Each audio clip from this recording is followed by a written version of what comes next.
मोतीलाल जी धारीवाल साहब।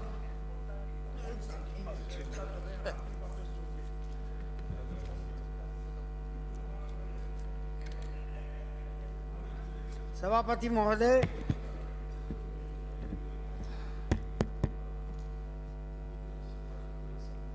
तो पांच के लिए बोल के गए थे।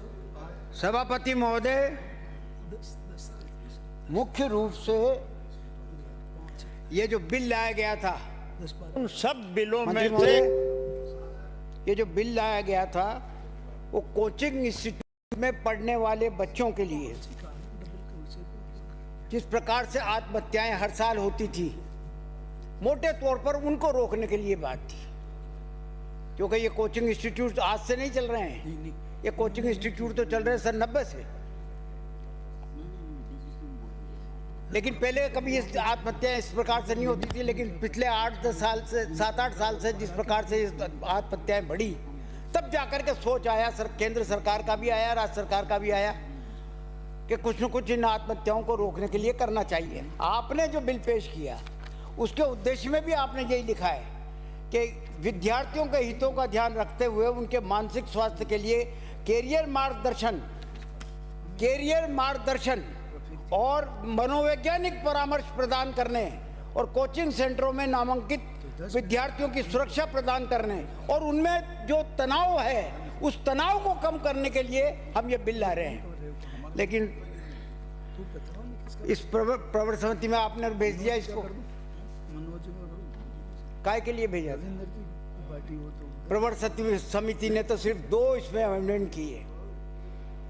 एक तो 5 लाख का 2 लाख कर दिया और 2 लाख का 50,000 कर दिया, और एक कर दिया आपका क्या नाम है, आपके ये जो 50 छात्र से 100 छात्र, तो ये तो यही हो जाता। प्रवर समिति को बनाने की क्या जरूरत थी, वहां भेजने की जरूरत क्या थी? ये तो प्रस्ताव जो है, हमने भी जो ये कहा था कि साहब इसमें अमेंडमेंट जो हमने पेश किया था, अगर वो अमेंडमेंट ही आप मंजूर कर लेते तो प्रवर समिति को भेजने की जरूरत ही नहीं थी। अगर यही इतना सा ही करना था तो छात्रों की संख्या घटत बढ़ा दो और राशि कम कर दो, क्या इन चीजों से आत्महत्याएं रुक जाएंगी क्या? मूल प्रश्न ये है कि लड़का जो आत्महत्या कर रहा है वो क्यों कर रहा है, क्यों करता है, उसको किस प्रकार से रोका जाए, उसके तनाव को किस प्रकार से कम किया जाए।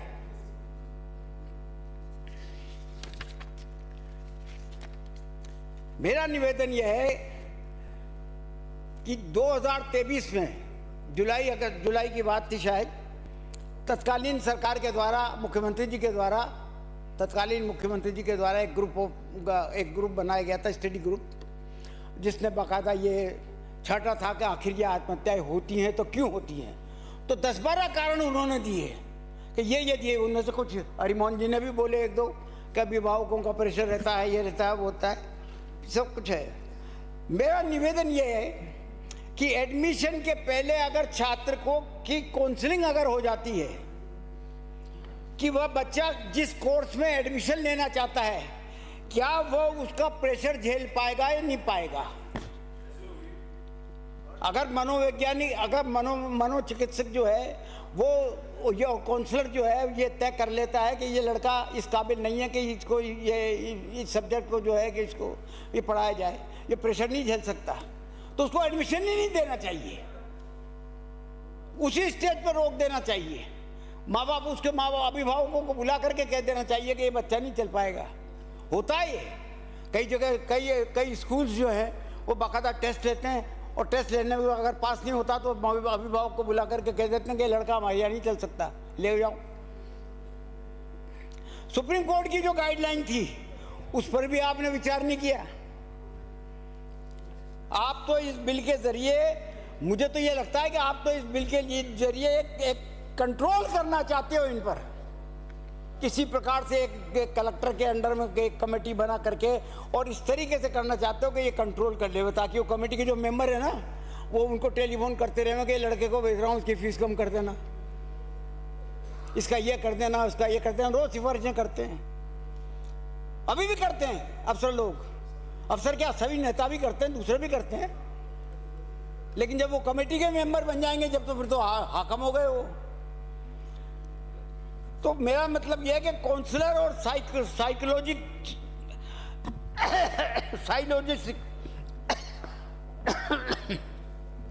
सपोर्ट के लिए जो आपने इसमें धारा 14 डाली बिल में, बिल की जो 14 है, जो प्रावधान आपने 14 में किया, उसमें आपने जिला समिति को तो अधिकृत कर दिया। और यह जिला समिति क्या करेगी? क्या अभी गर्ग साहब ने बोला ना कि जिला समिति क्या करेगी, तो विस्तार से वो काफ़ी बोल गए। ठीक है, समिति का चेयरमैन जिला कलेक्टर होता है, उसको अपने काम से फुर्सत नहीं। हमारे यहाँ एक कलेक्टर साहब आए, 1.5 साल करीब रहे वो वहाँ पर। वो जाते थे वहाँ पर कोचिंग इंस्टीट्यूट्स में और बच्चों को इकट्ठा करके गाना सुनाते थे। गाना सुना करके वो अपना खुद का तो तनाव दूर कर लेते थे, लेकिन बच्चे तनाव में आ जाते थे। बच्चे कहते थे कि यार ये क्या गाना गा रहा है।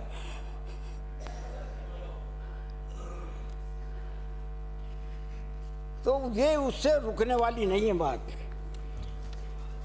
ये जैसा मैंने आपसे निवेदन किया था, उन कारणों पर जाइए जिन कारणों से ये आत्महत्याएं होती रही हैं। जो ग्रुप बनाया गया था पिछली बार तत्कालीन मुख्यमंत्री जी ने, उसने जो अपनी रिपोर्ट दी, उसने यही कारण बताया कि इससे कि एजुकेशन, लड़के पर जो एजुकेशन प्रेशर रहता है और उस पर जो फाइनेंशियल प्रेशर रहता है, तथा नशे और ड्रग्स के वजह से भी जो है उसकी पढ़ाई पूरी नहीं हो पाती।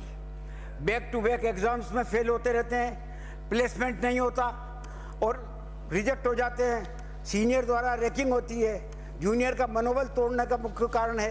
और फैमिली प्रेशर और एक रिलेशनशिप का प्रेशर भी है। फैमिली प्रेशर और रिलेशनशिप का प्रेशर, और इसी के साथ साथ कुल मिलाकर ये सब चीज़ें जो हैं, ये इसका मुख्य कारण थे। इन कारणों पर किस प्रकार से नियंत्रण किया जा सकता है, मूल भावना तो इसमें इस बिल की ये होनी चाहिए थी। इसमें तो मुझे तो यह लगता है कि आपने तो कंट्रोल करने के लिए इसको बना दिया, ताकि जिला कलेक्टर की कमेटी के द्वारा आप कंट्रोल करते रहो।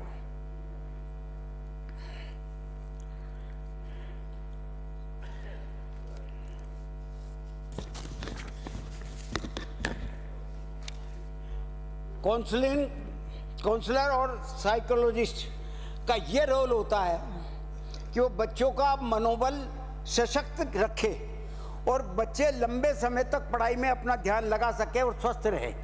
मोटी बात ये होती है। मेरा आपसे निवेदन है कि राजस्थान की सरकार ने जो उस वक्त की जो सितंबर 2023 में जो गाइडलाइन बनाई थी, मेहरबानी करके उस गाइडलाइन को देखिए। और देखिए, अभी तो हम प्रवर समिति के लिए भेजने के लिए प्रस्ताव रखेंगे। अगर एक बार और आपने प्रवर समिति को भेज दिया तो उस गाइडलाइन के अनुसार इस बिल को जो है दुरुस्त करिए, तब जाकर के ये इफेक्टिव माना जाएगा और ये आत्महत्याएं भी रोकने में काफ़ी कुछ मददगार होगा। अब इसमें आपने धारा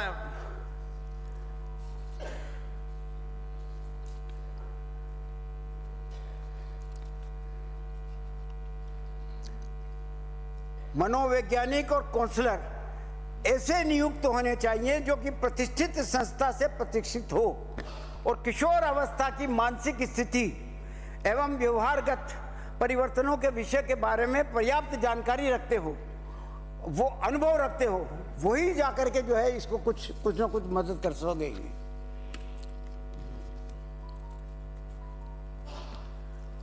कोचिंग इंस्टीट्यूट्स में मनोवैज्ञानिक हायर करना जरूरी है। आपने जो धारा 14 में जो लिखा है,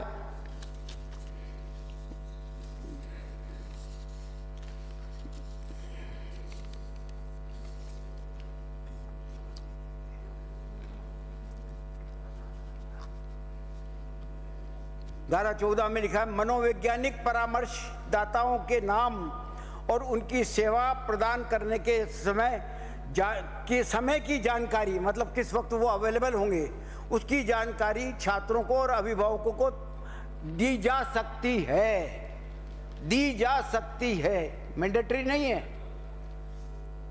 आपने फिर इसमें लिखा कि मानसिक तनाव और अवसाद को कम करने के लिए छात्रों को परामर्श देने और मनोचिकित्सा सेवा प्रदान करने के लिए परामर्शदाताओं और अनुभवी मनोवैज्ञानिकों को सम्मिलित किया जा सकता है। यह भी मैंडेटरी नहीं है। जो ये पूरी जो धारा है उसमें आपने सिर्फ यही लिखा कि किया जा सकता है, लिया जा सकता है, दिया जा सकता है, सकता है। इससे काम नहीं चलता है। कानून का तो डंडा होना चाहिए, साफ साफ मैंडेटरी प्रोविजन होने चाहिए कि ऐसा तुम्हें करना पड़ेगा।